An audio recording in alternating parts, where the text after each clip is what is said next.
কথিত আছে ৮০০ বছর আগে ৬১১ বঙ্গাব্দে জটাধর পাকরাশি নামে এক সাধক এই মায়ের দর্শন পান তার স্বপ্নে।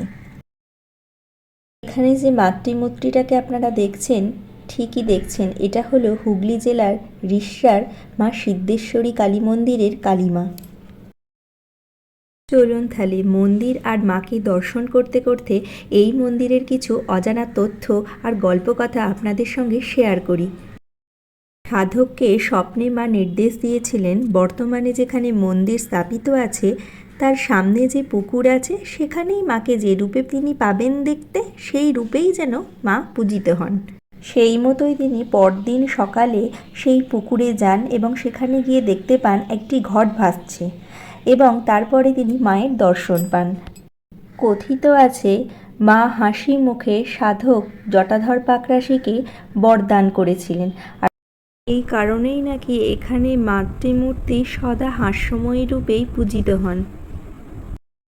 এখানে কিন্তু মায়ের মাতৃমূর্তিতে দুটি হাত, ডান হাতে খড়গ আর বাম হাতে নরমুণ্ড। এখানে কিন্তু মা খুব জাগ্রত, সবার মনোবাসনা পূর্ণ করেন।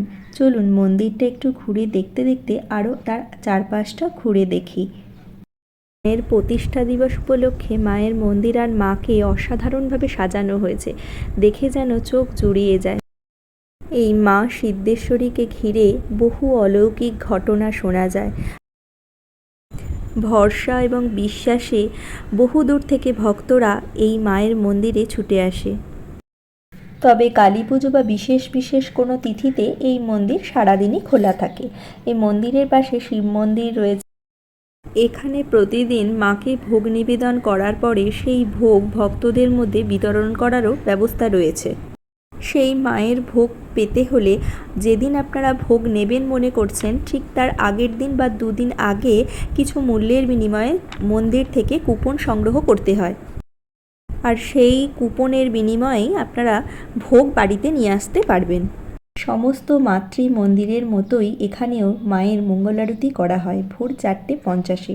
গরমকালে এই টাইমেই হয়ে থাকে সাধারণত, তবে শীতকালে 5:15 হয়, তখন থেকেই মায়ের মন্দিরে খোলা থাকে।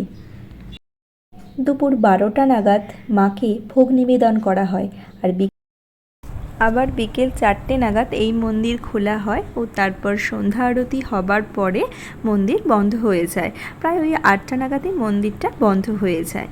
আমরা যারা কাছাকাছি থাকি তারা তো মন করলেই মায়ের মন্দিরে আসতে পারি। যারা আপনারা দূরে থাকেন তারাও কিন্তু এই সদা হাস্যময়ী মায়ের রূপ দর্শন করতে একবার অন্তত আসবেন।